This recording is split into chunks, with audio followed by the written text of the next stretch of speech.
Hello बच्चों, let's read this question. So this question says tartaric acid formula आपको यहाँ पे given है. Was an important compound in history of stereochemistry. Two naturally occurring forms of tartaric acid are optically inactive. One optically inactive form P has a melting point of 210 to 212 degrees Celsius and can be separated into two optically active forms, whereas other optically inactive form Q cannot be resolved further. Optically inactive form P is आपको चार option given है कि वो inactive है due to internal compensation, due to presence of plane of symmetry, due to external compensation और due to intramolecular hydrogen bonding. ठीक है, तो पहले हम इसमें कीवर्ड समझते हैं. कीवर्ड क्या है?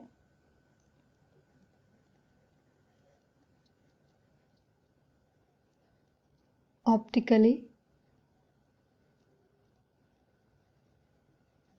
इनएक्टिव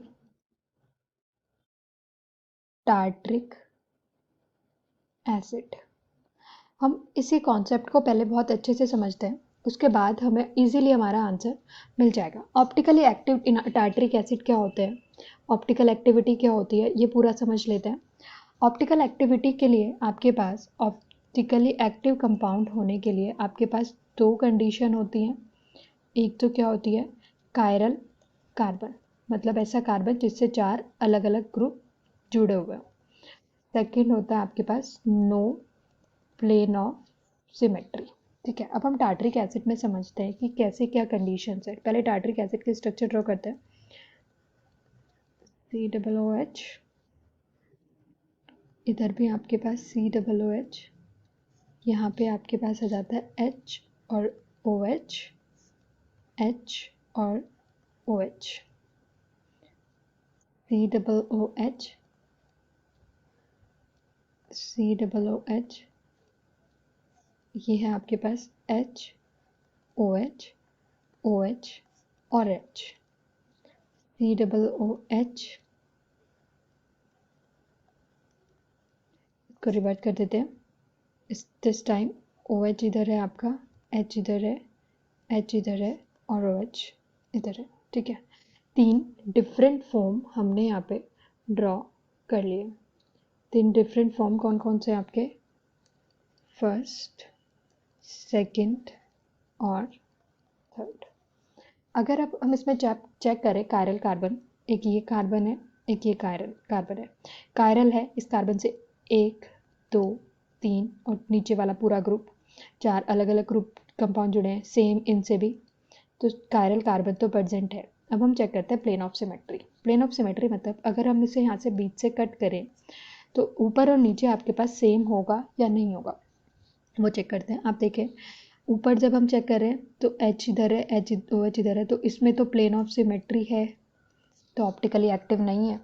इसमें देखें OH OH OH H, no plane of symmetry, that means ये ऑप्टिकली एक्टिव है.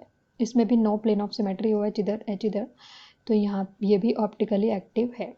यहाँ पे हमसे बात हुई है टार्टरिक एसिड की दो नेचुरली अकरिंग फॉर्म्स हैं. एक तो हमें मिल गई, दूसरी कौन सी फॉर्म है? दूसरी एक्चुअली में ये आपके पास डी फॉर्म, एल फॉर्म, जो क्लॉकवाइज और एंटी क्लॉकवाइज घुमाती है. अगर हम एक इनका मिक्सचर प्रिपेयर कर ले, इक्विमोलर मिक्सचर, इनका इक्विमोलर मीन्स दोनों इक्वल अमाउंट में हमने डाली हुई है. Equimolar mixture of A and B, means A and B नहीं, जो D और L फॉर्म है आपका, उसका हमने A एंड B तो नेम नहीं दिया है किसी को भी, तो कौन सा form, D and L form का एक मिक्सचर प्रिपेयर कर ले. तो इसमें क्या होगा, जो प्लस फॉर्म है वो जब उसको क्लॉकवाइज घुमाएगी, एक फॉर्म आप उसको आपके पास क्लॉकवाइज घुमा रही है, दूसरी फॉर्म एंटी क्लॉकवाइज, तो रोटेशन तो होगा ही नहीं क्योंकि दोनों फॉर्म अलग अलग घुमा रही होंगी. तो ये भी आपके पास ऑप्टिकली इनएक्टिव होता है, ये भी PPL को रोटेट नहीं कर पाता, ऑप्टिकली इनएक्टिव फॉर्म है. ठीक है, अब हमें दो ऑप्टिकली इनएक्टिव फॉर्म मिल गए. अब आपको बोला हुआ है हम इनके मेल्टिंग पॉइंट देख लेते हैं किसका कितना होता है. इसका मेल्टिंग पॉइंट जो होता है वो अराउंड 143 डिग्री सेल्सियस होता है. इसका जो मेल्टिंग पॉइंट होता है 170 डिग्री सेल्सियस, इसका भी मेल्टिंग पॉइंट 170 डिग्री सेल्सियस, और इसका जो मेल्टिंग पॉइंट होता है अराउंड 210, मतलब 206 10 12 ऐसे कुछ होता है. तो मतलब वो आपके पास 210, दैट मीन्स ये हमारे पास पी वाला कंपाउंड है जिसके बारे में बात की हुई है, जो हमसे पूछा भी हुआ है पी, वो है ये, क्योंकि पी के लिए ही आपको 210 से 212 की रेंज वाला दिया हुआ है। अब हम इसमें चेक करते हैं, सेकेंड और थर्ड तो हमारे एलिमिनेट हो गए, हम फर्स्ट और ये फोर्थ इसको ले लेते हैं, इनकी प्रॉपर्टी को ही चेक करते हैं। अब हम फर्स्ट और फोर्थ की प्रॉपर्टी लिखते हैं यहाँ पे।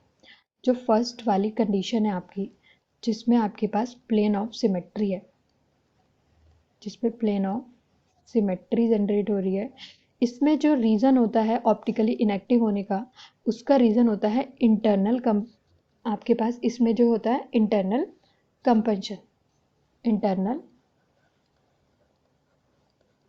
कंपनशन होता है, जिसकी वजह से ये ऑप्टिकली इनएक्टिव होते हैं।